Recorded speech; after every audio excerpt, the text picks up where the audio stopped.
5 राज्य, 28 लोकसभा सीटें, 2,991 किलोमीटर की दूरी तय करके राष्ट्रतिलक का हेलीकॉप्टर शॉट अब रवाना हो रहा है सीधा धुले के लिए, जिसके बाद जिसे कहा जाता है भारत का दिल, हम पहुंचेंगे मध्य प्रदेश में, जहां पर ओमकारेश्वर, खरगोन और फिर इंदौर की होगी आज बारी।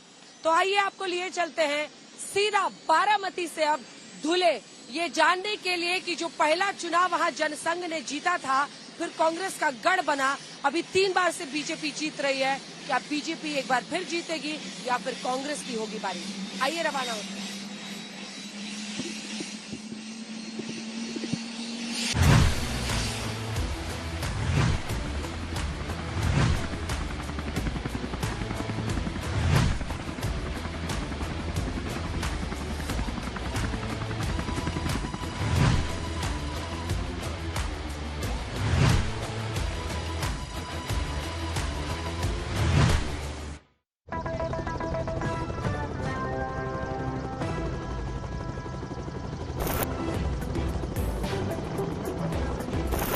सतपुड़ा की पहाड़ियों से सटे महाराष्ट्र के धुले जिले को पहले पश्चिम खानदेश जिले के नाम से जाना जाता था। सह्याद्री की पर्वत श्रृंखला धुले के पश्चिमी इलाके से होकर गुजरती है। धुले देश की आर्थिक राजधानी मुंबई से करीब 322 किलोमीटर दूर है, जबकि देश की राजधानी दिल्ली से 1046 किलोमीटर दूर। धुले का सियासी पारा चरम पर है। यहाँ बीजेपी के उम्मीदवार डॉक्टर सुभाष भामरे, जो 2014 और 2019 में भी धुले में भगवा परचम लहरा चुके हैं। इस बार बीजेपी यहां जीत की हैट्रिक लगाने का दावा कर रही है। वहीं कांग्रेस से नासिक के पूर्व मेयर डॉक्टर शोभा बछाव चुनावी मैदान में है। इस सीट पर 46% मराठा वोटर हार जीत तय करते हैं। धुले लोकसभा सीट पर अनुसूचित जनजाति की आबादी 28.6% और एससी आबादी 7.65% है। इस बार कांग्रेस धुले में बीजेपी का विजय रथ रोकने का दावा कर रही है, जबकि बीजेपी कह रही है कि धुले में भगवा परचम लहराता रहेगा। आज राजतिलक में अंजना ओम कश्यप धुले की जनता से इन्हीं दावों की पड़ताल करने जा रही है।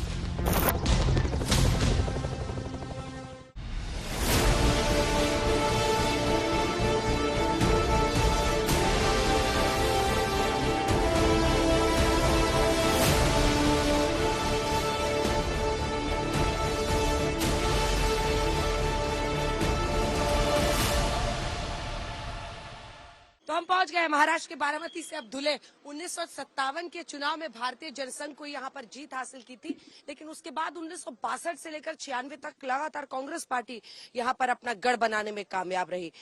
लेकिन अब फिर 2009 के बाद से बीजेपी यहां लगातार जीत रही है। सुभाष भामरे 2 बार से जीत रहे हैं, वो मंत्री भी रहे केंद्र सरकार में। सतपुड़ा की तलहटी में बसा हुआ है धुले, और आज धुले क्या तीसरी बार जब मोदी सरकार दम भर रही है कि वो हैट्रिक लगाएंगे, तो ऐसे में क्या वो जीत हासिल करेंगे या फिर कांग्रेस ये पार्टी लेने में रहेगी कामयाब। आइए चलते हैं धुले की जनता के बीच ये जानने के लिए कि क्या है उनकी राय। तो धुले में लोग क्या कह रहे हैं वो आपको दिखाते हैं। तमाम पार्टियों के लोग देखिए यहाँ पर आए हैं, जिसमें शिवसेना उद्धव ठाकरे गुट के लोग यहाँ तक है। ये जब आप देखते हैं उनका चुनाव चिन्ह, यहाँ से ये वही लोग हैं। उसके बाद से ये कांग्रेस के कुछ लोग मौजूद हैं। यहाँ पर शिवसेना एकनाथ शिंदे गुट के लोग हैं। ये एमआईएम के भी कुछ लोग यहाँ पर हैं, और इसी के साथ फिर बीजेपी की शुरू होती है। वंचित बहुजन अघाड़ी के लोग यहाँ पर देखिए, वंचित बहुजन अघाड़ी के लोग यहाँ तक हैं। मेरी कोशिश होगी कि कम से कम कुछ आम लोगों से बातचीत की शुरुआत करते हैं। आप लोग क्या करते हैं और क्या सोच रहे हैं चुनाव को लेकर? मैडम, चुनाव आज तक दुलिया में बहुत बार हुआ, पूरे भारत में हुआ, परंतु दुलिया का जो विकास है वो अभी तक नहीं हुआ। अभी तक आप देख सकते हैं, अभी भाजपा की सरकार थी, उसके पीछे कांग्रेस की थी, तो आज भी समस्या यहाँ की पीने के पानी की है। आज पानी की भी समस्या बहुत है। उसके बाद रास्ते की है। आप अपने हेलीकॉप्टर से देख सकते हैं, इधर दुलिया के रास्ते बहुत खराब हो चुके हैं। इतने सालों तक रास्ते के काम चल काम नहीं होता। और यहाँ पे पोस्ट ग्रेजुएशन वाले बहुत आदमी है, बहुत लड़के, पर फिर की रोजगार यहाँ पे बहुत कमी है। आप देख सकते हैं। हाँ मुंबई, आप लोग बताइए, और सबकी बात होने दीजिए। और कौन बोलेगा? आप बोलिए। मैडम, एक बात तो लोगों को समझनी चाहिए कि कॉर्पोरेटर और जो एमपी है उसका काम क्या है। एमपी का काम है नेशनल हाईवेज बनाना, दुलिया शहर में, दुलिया लोकसभा में रोजगार लाना। आपको बताना चाहूंगा कि हमारे दुलिया सिटी में से 3 नेशनल हाईवे जाते हैं। यहाँ पे कॉरिडोर बन सकता है, ऐसी जगह यहाँ पे एमआईडीसी अच्छी है, लेकिन सांसदों ने, विधायकों ने, कॉर्पोरेटर्स ने कुछ किया नहीं है। आप लोग बताइए। मैम यहाँ के विधायक ने जैसा देखा जाए वैसे काम किया नहीं है। गए 10 साल से जो खासदार थे यहाँ के, वो उनके खिलाफ लोग नाराज तो है, परंतु कहीं ना कहीं मोदी को देख करके लोग फिर से मजबूरी से ही क्यों ना हो, परंतु उनको ही वोट करेंगे। क्योंकि ऐसा लगता है? जरूर जरूर, क्योंकि मोदी का आना बहुत जरूरी है। लोगों को उम्मीदवार नहीं देखना है, हमको सिर्फ मोदी को देखना है। आप बोलिए। मैं बोलना चाहूंगा कि ये बोल रहे मजबूरी नहीं, हम दिल से मोदी को वोट देंगे। पेट्रोल 400 पार जाए, 500 पार जाए, लेकिन मोदी को ही वोट देंगे। और दूसरी बात, क्यों? शहर देश का विकास सब दिखता है मैडम। ये बोलने की एक चीज नहीं, मैं क्या बोलूं कि मोदी के लिए कोई शब्द ही नहीं है। जो राम को लाए हैं हमको लाएंगे। जय श्री राम। हमको मैडम, मैं अभी तक मोदी जी का फैन नहीं था, पर अभी मोदी जी का फैन हो गया है। अरे वर्ल्ड लेवल पे मोदी जी का नाम हो गया है। वर्ल्ड के सब पंतप्रधान मोदी जी को उठ के ऐसा सलाम करते। आप लोग बताइए, लोगों के बीच क्या मुद्दा लेके जा रहे हैं? धुलिया शहर के अंदर कोई भी रोजगार अभी तक आया नहीं मैडम। ये बड़ी बड़ी धुलिया की समस्या है और बेरोजगार ज्यादा बढ़ गए धुलिया में। यहाँ के जो विधायक हैं उनके काम को लेकर लोग खुश नहीं है, लेकिन वो कह रहे हैं कि हमारे पास कोई ऑप्शन नहीं है। और बहुत लोग तो हैं जो प्रधानमंत्री नरेंद्र मोदी को लेकर बहुत उत्साहित है। पर आप लोगों ने धुलिया के लिए किया क्या है? हमने धुलिया शहर के लिए बहुत बड़ा विकास, हमारे जो सांसद है, अभी तीसरी बार उनको उम्मीदवारी मिली है। उसका कारण यही है कि उन्होंने अपने लोकसभा में जो विकास किया है उसके कारण ही उनको तीसरी बार उम्मीदवारी मिली है। उन्होंने जो काम किए हैं, सुलवाड़े जामफड़, ये जो कैनल को काम उन्होंने किया है एकदम बड़ा है। उसमें से जो शिंदखेड़ा तालुका है, जो विधानसभा है, उसमें के 200 गांव जो है वो वहाँ पे सुजलाम सुफलाम होने वाले हैं। एक नाथ शिंदे ही असली है, ये कैसे होगा? मैं इसके बाद आ जाऊंगा। एक नाथ शिंदे ही असली है। जो महाराष्ट्र के जो विधायक थे वो सब एक नाथ शिंदे साहब के साथ आए। जो शिव सैनिक है वो सब एक नाथ शिंदे साहब के साथ है। उद्धव ठाकरे साहब ने जो बाला साहब ठाकरे की जो मूल विचारधारा थी हिंदुत्व की, इन्होंने वो कांग्रेस के पीछे लग के गहान रख दिया है, हमारे गिरवी रख दिया है। और इन्होंने अभी हरा झंडा हाथ में लिया है, भगवा झंडा छोड़ दिया है। इसीलिए महाराष्ट्र की जनता, सब विधायक, शिव सैनिक, ये सब शिंदे साहब के साथ है। और शिंदे साहब जो महाराष्ट्र के मुख्यमंत्री है और महाविकास अपने युति की जो सरकार है, अच्छा विकास ये महाराष्ट्र में हो रहा है। अच्छा है दूर खड़े हैं, नहीं तो लड़ाई कर लेते। आइए इनके पास चलते हैं। आप लोग बताइए क्या सोच? इन्होंने जो कोई काम किया ऐसा बता दे मैडम। 150 कोटि की मल निस्सारण योजना खा गए, 170 कोटि का अक्कलपाड़ा योजना पूरी हुई नहीं। यहाँ पे बेरोजगारों को एक भी रोजगार करने के लिए 10 साल में एक भी योजना यहाँ पे इन्होंने लाई नहीं है।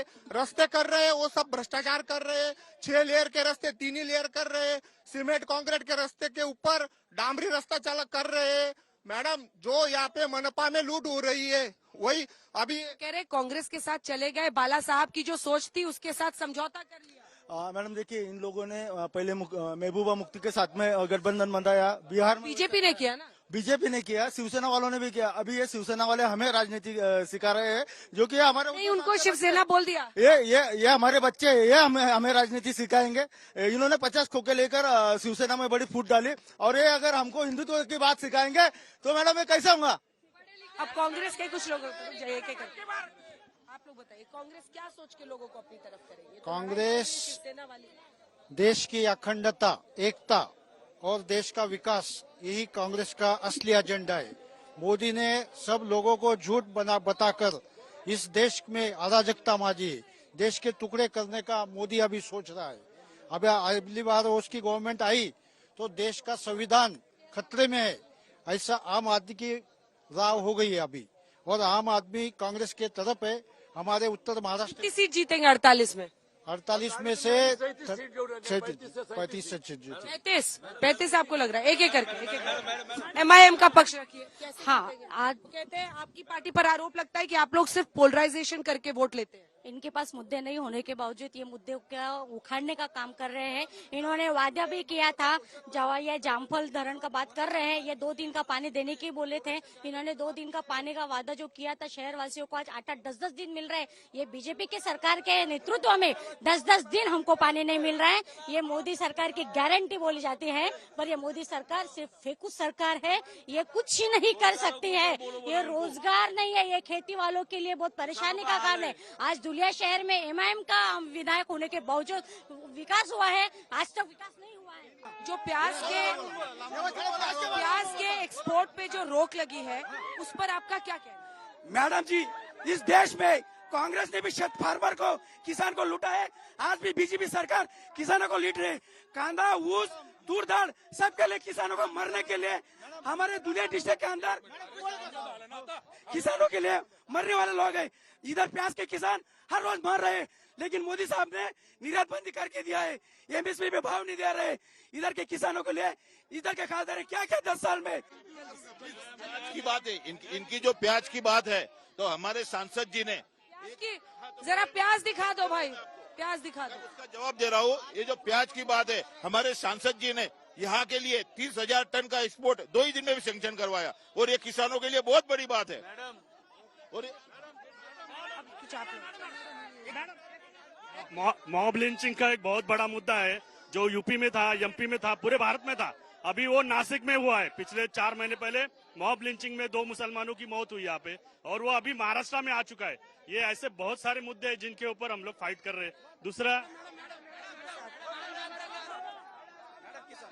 हमें उम्मीदवारों से कोई लेना देना नहीं, हमें सिर्फ मोदी मोदी मोदी चाहिए। नहीं, कुछ नहीं लेना। 400 बार मोदी।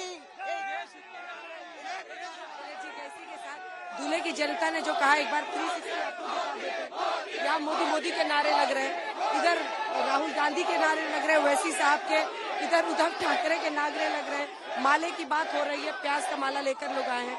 दूल्हे के बाद अब हम सीधा रवाना होंगे ओमकारेश्वर के लिए। वहां की जनता से जानेंगे वो क्या कह रहे हैं। लेकिन आइए चलते हैं एक बार जल्दी से शहर के कुछ हिस्से में लोग क्या कह रहे हैं। चलिए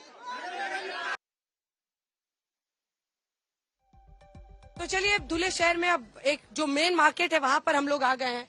आप चुनाव को लेकर क्या सोच रहे हैं? चुनाव में वोटिंग पे क्या सोच रहे हैं? इलेक्शन पे वोटिंग पे क्या सोच रहे हैं? आप बताओ क्या सोच? चुनाव में तो अच्छा कोई आने वाला चाहिए, और बस इतना ही। अभी जो काम चल रहा है उससे आप खुश हैं या आपको क्या लगता है? मुझे तो अच्छा लगता है। कुछ अभी जो चल रहा है अभी तो बहुत, फिलहाल बीजेपी को लेकर हम बहुत खुश है। हाँ। और पीएम के नेतृत्व में आपको भरोसा आता है कि प्राइम मिनिस्टर ठीक ले जा रहे हैं कंट्री? एकदम बराबर ले जा रहे हैं। आप लोग बताइए, आप लोग क्या सोचते हैं? आप बताओ। अब की बार 400 बार फिर मोदी सरकार। कैसे, क्यों? जी, बहुत अच्छा काम हो रहा है देश में, और सुरक्षा उनके सही हाथों में है। आप बोलोगे? अब समझ में आ गया, चुनाव पे है, बोलो। अच्छा है। मोदी सरकार। आप बताओ। आम की बिक्री ठीक हो रही है? फिर आम की बिक्री तो 1 नंबर हो रही है अभी। 1 नंबर? हाँ। चुनाव को लेके क्या सोचते हो? क्या सोचेंगे, जो होगा वो होगा। अच्छा होगा जो होगा। हाँ। क्या होगा? जो होगा वो। अभी तक जो हुआ वो क्या हुआ? अच्छा हुआ कि बुरा हुआ? सब हो रहा है भी, अच्छा हो रहा, बुरा हो रहा, सब हो रहा है। चलिए, अच्छा है। तो सुबह सुबह दूल्हे में लस्सी बना रहे हैं एकदम फ्रेश। चुनाव पे क्या सोच रहे हैं? चुनाव पे भाजपा। क्यों तो हमारे को हर समय पे हमको लोन मिला है नरेंद्र जी मोदी के योजना से।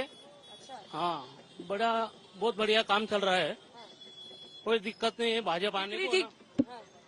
ठीक चल रही है? ठीक है, एकदम बढ़िया है, बहुत बढ़िया है। सब टकाटक एकदम टकाटक।